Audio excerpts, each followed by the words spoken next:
Hey, what's up you guys? Welcome to my channel. My name is Kylie if you're new, and today, oh yes, oh yes, oh yes, oh yes, I will be ranking all 31 movies from the big three horror franchises, Halloween, A Nightmare on Elm Street, and Friday the 13th. I chose to do this video today obviously because it is Friday the 13th. It is a wonderful creepy day. 13 is also my family's lucky number, and so it's just a very special day for me. I hope the same can be said for you, my fellow creepy friends. I thought since I just completely wrapped up my series on the big three franchises, now would kind of be the perfect time for this ranking video, and also because it is Friday the 13th. This video also was requested by multiple of my subscribers, so I hope that you enjoy. Before I get started, I just want to mention the fact that I think in almost every one of my ranking videos I've mentioned how hard it was to rank the movies because like I ranked all the movies for different reasons or whatever. I might not have actually said that during my Halloween ranking though, because that was pretty easy. Nightmare on Elm Street, that ranking was a little bit more difficult, but I feel pretty solid about it. Friday the 13th,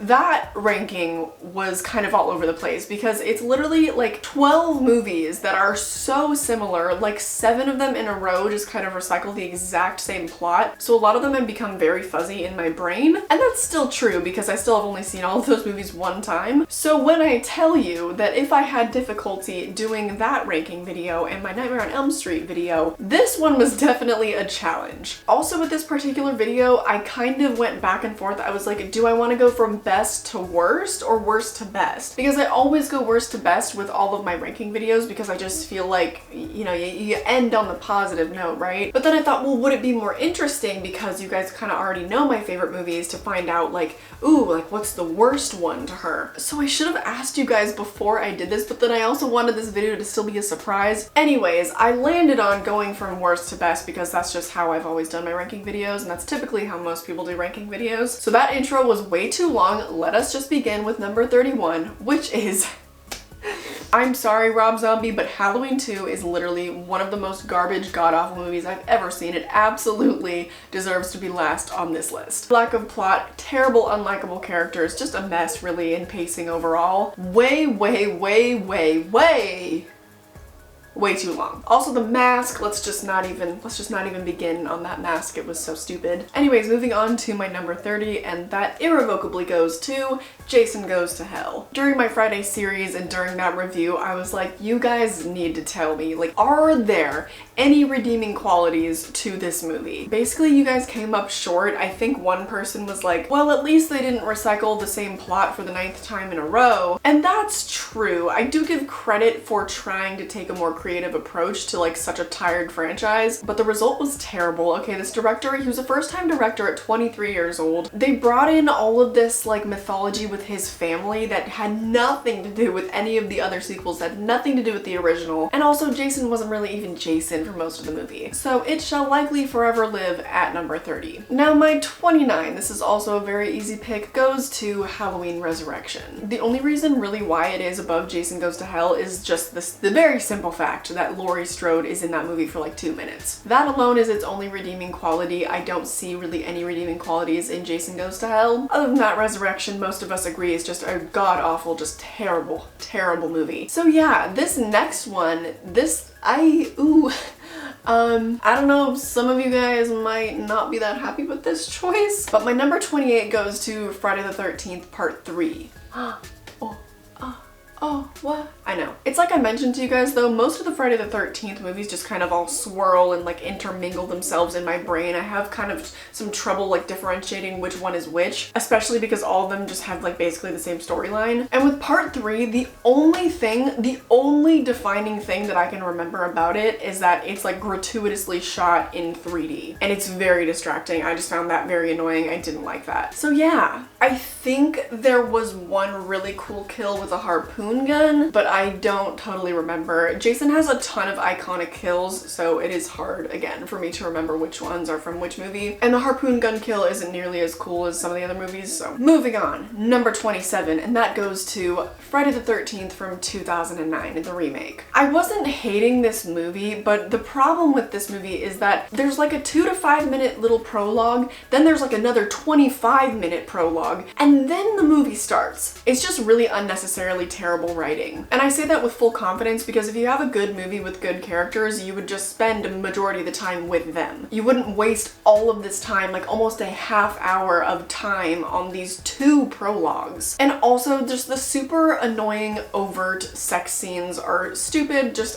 I'm not interested. But it's not a good movie. It's truly an abomination. So moving on to 26, and I grant 26 to Halloween, The Season of the Witch. Now, something that I've said is that The Season of the Witch has a really excellent story. I just think that the execution was super poor. This is mainly probably because they had to rush production. I think this came out like it was like a year or 2 after Halloween 2. So they had almost no time to kind of just throw this movie together, and it was honestly, it was a mess. It showed. But I've talked about The Season of the Witch plenty of times. I think if that story was remade today, it would be excellent. But I don't need to repeat myself on all my thoughts, just like go watch my old reviews if you're curious. So moving on to number 25, that would have to go to Freddy's Dead, The Final Nightmare. Did not really like this movie. I'm starting to appreciate a little bit more the kind of cartoonish aspects of Freddy. Initially I found that annoying, but when I looked at it more of like a dark comedy rather than a horror movie, or rather than even a Nightmare on Elm Street movie, I was like, you know, it's the humor, it's not that bad. It's also still really creative, and I don't like the CGI involved with a lot of the death scenes, but the death scenes themselves are still very creative. Now it falls at 25, pretty low on my list because I just didn't find the characters to be very likable, and also the CGI was god-awful. So I didn't really enjoy it at the time of watching it, but looking back and comparing it to these other movies, I think I definitely enjoyed it more than the other ones that I just listed. So moving on to number 24, which again, some people were kind of mad that this one was ranked so low on my Friday the 13th list, but it is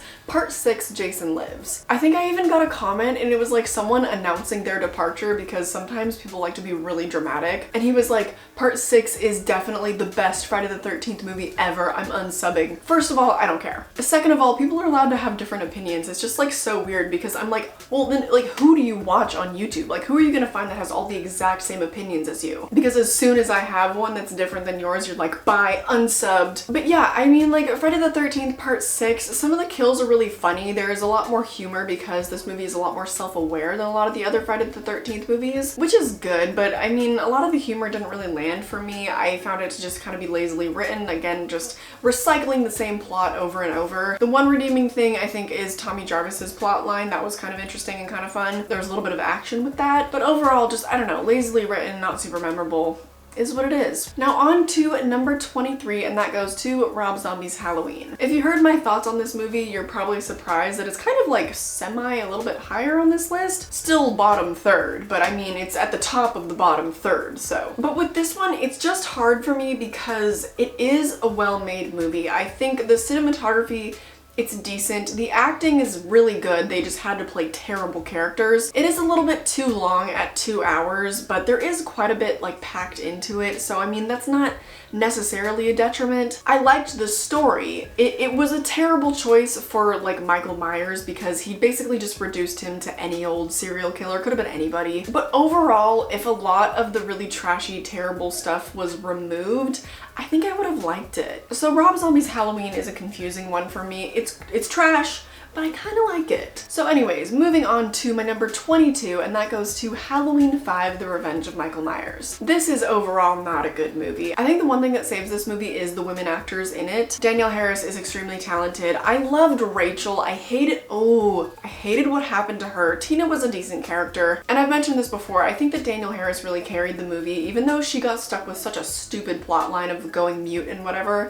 She just, in my opinion, still carried the movie. I also hated the mask in this one. Just the neck flaps, they really get to me. So anyways, moving on to my number 21, and that would go to Friday the 13th Part 5. So this I think is a rare example in the Friday the 13th franchise where they tried to do something more unique, a little bit more creative, and it actually worked. I actually do like this one. I know this one is not a fan favorite, but I found the twist in it to be highly fascinating. I also think that a lot of the characters were pretty likable, which the same cannot be said for a lot of these movies. Now, its one major downfall is it was directed by a former porn director, and you can definitely tell. But in this movie, we also follow Tommy Jarvis, and I think this was probably one of his most interesting plot lines, because for a lot of the movie, we're like, is Tommy Jarvis doing this? And then we get the plot twist and it's, oh, I think it's good. Like, I think it's genuinely a pretty well written movie. At least in terms of the storyline and surprising us as the audience, it was effective for me. Moving on to number 20, and I give that to The Dream Child. I also just realized that I listed the 5th movies in these franchises all in a row. That's weird. And isn't it funny too that like the 5th movies in these franchises are also all kind of considered to be the weaker ones? But anyways, so Dream Child, I honestly would have put it lower on my list, but the death scenes in that movie are truly,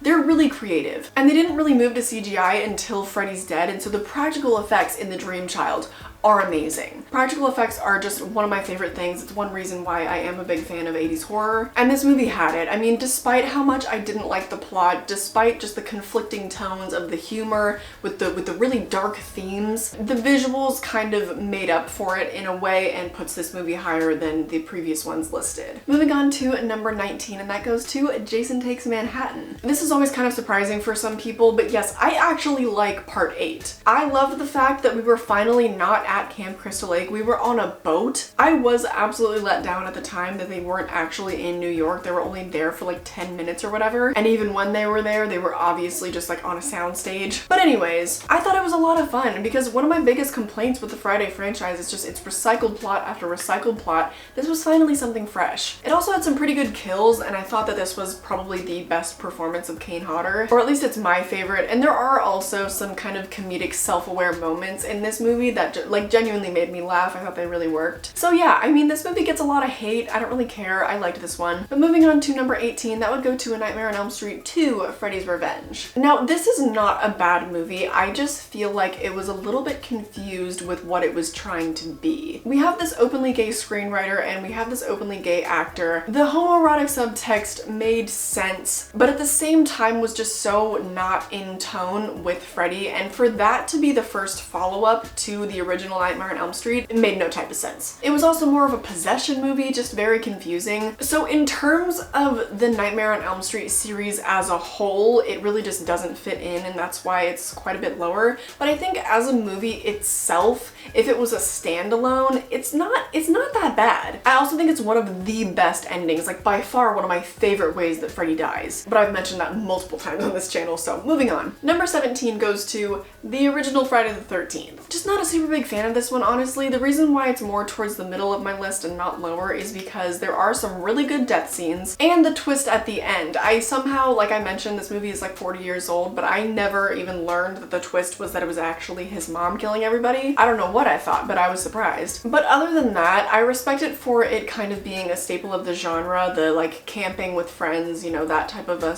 genre. But in the context of the other Friday the 13th movies and of other sort of camping movies and whatnot, in comparison, it's a pretty weak movie. I'm just not a super big fan of it. So moving on to number 16, this is gonna be surprising being above Friday the 13th, whatever, goes to Halloween 6. Yeah, I guess you can call this a guilty pleasure if you want to. I really like the theatrical cut of Halloween 6. The producer's cut I hate. I do not like the producer's cut. But the theatrical cut I think is so much fun. Most people like it more because it has gorier kills, but I like it more because it cut out all the cult stuff. And it's been pointed out multiple times on my channel that like structurally the plot is much better in the producer's cut, but I hated that plot, so I don't care. The theatrical cut is one that I can just turn off my brain to and enjoy. So moving on, very similar reasonings actually for my number 15, and that goes to Jason X. Again, they were doing something different. The kills in that movie were also so epic. You got like the smashed head, you got the corkscrew body, you got Kane Hodder beating up girls in sleeping bags again. I just thought it was a really fun time. You also have this super cool robot chick, and we have a really good final girl. I really liked her. She was strong, she wasn't passive, you know, she didn't just let things happen to her, she wasn't saved, she helped to save herself. And again, most people hate that one. I don't care, call it a guilty pleasure if you'd like to. But moving on, also the sun is setting. I hate daylight savings time. It's literally, it's 4:25 in the afternoon, so I guess I need to hurry this up. So my number 14 goes to Friday the 13th Part 2. This is so high up on my list because, again, we have another strong final girl. I really, really like Ginny. I've mentioned this before, but she does get some backstory. Her character is a little bit more well-rounded than a lot of the characters we get in this franchise, because most of them are just very empty, very boring, or very stereotypical because they all die. She actually had some substance to her, and I think she really carried the movie. The downfall of this movie is just his stupid, like, potato sack mask. just not a fan. And I've also mentioned this before, the actors in that movie are ridiculously hot. They're very fun to watch, so yes, that is very shallow. I don't typically base why I like movies off of that, but yeah, I'd be lying if I said my attraction to a lot of the actors wasn't one of the main reasons why I like this one more than the rest of the franchise. Okay, moving on to lucky number 13, and I give that to Friday the 13th Part 7, The New Blood. Initially, I ranked this one quite a bit lower on my list because I think at the time when I was watching it, I was just so bored at that point because, again, we were at Crystal Lake. The only new element to this one was the fact that we had a Carrie type character, so a telekinetic person. But now that I look back on it, that was one of the most epic showdowns between Final Girl and Jason. Like, they had some moments. We had Kane Hodder falling through a whole ass staircase. We had her using her mind to shoot nails into his face and light him on fire. I mean, it was a good movie. I really didn't give it enough credit at the time, I don't think. So it makes number lucky 13 on my list. Moving on to number 12, and I give that to Freddy vs. Jason. Not a great movie, certainly not a good Friday the 13th movie, as many people say, but it is a good Nightmare on Elm Street movie. It is kind of weird. The continuity of it makes absolutely no sense, but it is enjoyable nonetheless, even as like a standalone. I think that their final showdown is so epic. It is so fun. It is really one of the best climaxes ever, except my gripe that neither of them lost. I hated that. But I've spoken about that before. I won't keep repeating myself. So moving on to number 11, and I give that to Wes Craven's New Nightmare. This one definitely would have been higher up on my list had it not had so many loose ends. And also, this is one of my least favorite deaths of Freddy. I thought it was a little over the top, a little cheesy. But overall, I thought it was one of Heather Langenkamp's best performances. And I like that we followed her, but again, as I mentioned, I wish we would have gotten to know more of what happened to Wes and more of what happened to Robert Englund. I will never forgive the movie for missing out on that opportunity. So anyways, moving on to number 10, and that goes to Nightmare on Elm Street, The Dream Warriors. This is a fan favorite. I like it. I don't love it. But in terms of entertainment value, it is one of the best movies on this entire list. The practical effects, the acting, the characters are all very likable. Also, Nancy comes back, and of course, she's the girl. And I like that in this movie, it's very much a team effort on how they take Freddy down. And also, a lot of the deaths in this movie, again, just so creative, just visually quite amazing to watch. So anyways, moving on to number 9, actually another Nightmare on Elm Street movie, and I give it to the remake of Nightmare on Elm Street. Yeah, this film is quite hated, but I really like it. Now, I hate the character of Nancy. I think our two main characters are they were just the worst choices for the leads, but I've said this so many times that I want Katie Cassidy to be the lead. She could be the next big scream queen. Someone mentioned to me that she's on the show Arrow or something, so I obviously need to check that out now. But she and Kellen Lutz are my favorites from that movie, and they got so little time. But they are kind of what make the movie for me, as well as, oh my god, Jackie Earle Haley. This man gets too much disrespect. I frankly do not care how much nostalgia you hold for Robert Englund. This man is the most terrifying Freddy. This movie, just thematically and the way it was shot and everything tonally lined up so well, it was so dark. The first time I watched this movie, I think I was probably like 15 or something, it terrified me. Definitely obviously has its downfalls, as I mentioned, Nancy sucks. But also the CGI is really gratuitous and in your face and bad. Even in scenes where they really didn't need it, they used it. So yeah, I recognize it definitely has its issues, but I think it's a good movie. Next up, number 8, and that goes to Halloween 4, The Return of Michael Myers. Again, I'm gonna repeat myself, Danielle Harris carries this movie. This is also really before Dr. Loomis dives headfirst into insanity and becomes really annoying. I also love Rachel. She is an amazing final girl. She and Jamie both, honestly. It also had an amazing cliffhanger ending that was, I mean, totally sullied by part 5, but an amazing ending nonetheless. I think in the context of the rest of the franchise, it was a terrible choice because obviously they were going to bring Michael Myers back. But as a standalone, again, as a standalone, amazing. Another downfall though is definitely the mask. It's just, I mean, oh. Because otherwise I think it honestly would be higher up on my list. But alas, moving on. My number 7 goes to Halloween 2 from 1981. An amazing sequel. I think really though, this is just such a common theme. I think that the reason why it is so high up on my list though is because of Laurie Strode. This wasn't her best performance. This was probably one of her weaker ones. But again, she she just carries the movie. And also in this movie, this is also again one of Dr. Loomis's best performances. I also think the continuity of this one is really good because it picks up right where Halloween left off. I will say another downfall is that they just kind of whipped it out that Michael and Laurie were siblings. Not a great choice, but a great movie. Definitely very action-packed, good acting, etc. Moving on, my number 6 goes to Friday the 13th, Part 4, the final chapter. Great movie. Again, very similar reasons actually to why I like Halloween 2 so much. Great action, really great deaths. I think also the added element of Tommy Jarvis's character being there, the fact that there is a child, it definitely raises the stakes a lot. And also, I really credit this movie for Jason's death himself. I think it's fantastic. I mean, looking back at it now, it's a little bit goofy, but like that is also why I love 80s horror so much, is because I think it just kind of has this kind of comedic tone, just this kind of comedic vibe to it, because a lot of 80s movies are just a lot of fun. So that definitely applies to the final chapter. Moving on to my number 5, and I actually give that to Halloween H2O. Again, I'm gonna sound like a broken record. I just thought this movie was so much fun. We see a young Joseph Gordon-Levitt. Random, I love it. Also, Laurie Strode. I think she had an excellent performance in this movie. And the ending. One of the best deaths of Michael that we see. One of, if not the best moment for Laurie Strode. And I guess some people don't really like the 90s vibe of horror. I love it. Some people say it reminded them too much of Scream. I don't care. I love Scream. Overall, I just think it was a really strong movie. And honestly, I think they kind of just should have ended with this one because they would have ended on a high note. But alas. Moving on to my number 4, and I give that to A Nightmare on Elm Street, The Dream Master. Yeah, so like I've already mentioned, practical effects are one of my favorite things to see in a movie, and this movie had them out the friggin' wazoo. I also mentioned to you guys last Wednesday that I watched an entire documentary on all the practical effects of that movie, and it was just mwah, mwah. And it's also just a lot of fun, and it, again, so creative. I just loved it. Alright friends, moving to my top 3, and my number 3 goes to Halloween 2018. Yes, there are some very obvious issues with this movie. The comedy is very out of place. The whole Dr. Sartain plotline was kind of just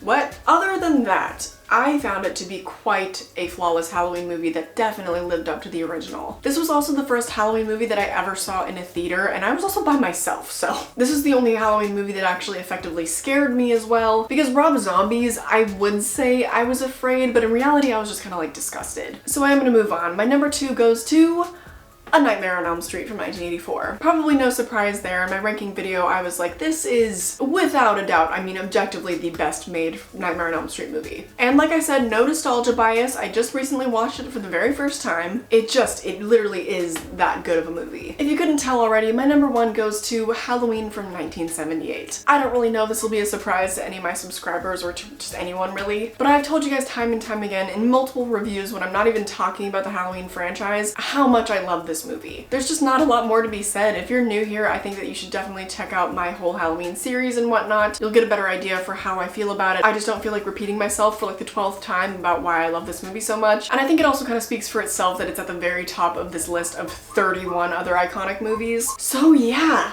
that does it. But I have been filming all day long and my throat hurts, so I'm gonna wrap it up here. If you're new here, definitely subscribe and click that notification bell so you don't miss any of my videos, but I do post on Mondays, Wednesdays, and Fridays at 5 p.m. Pacific Standard Time. Just this week, I started my series of the Texas Chainsaw Massacre as well as my series of the Child's Play franchise. So definitely check those out if you're interested, and also check out all my reviews of the big 3 movies. If you'd like even more content from me, I also have a vlog channel, and I just kind of post miscellaneous content over there like every 2 to 3 weeks, just stuff that doesn't really belong on this channel. And if you'd like to follow me on social media, my Instagram, Twitter, Letterboxd, and Depop are all at Kai Johns. On Letterboxd, that's where I talk about movies that I don't intend on reviewing on this channel. On Instagram, that's where I tell you guys what movies I'm watching so you can watch them too, just in case I do a review of them. And on Twitter, that's where I share all my memes and my unfiltered thoughts about, you know, life, politics, whatnot. So knock yourself out, enjoy if you're so inclined. Make sure you check out those petitions and GoFundMes linked down below. I update those sources every single week. I hope that you enjoyed this video, and I hope I catch you in the next one. Bye!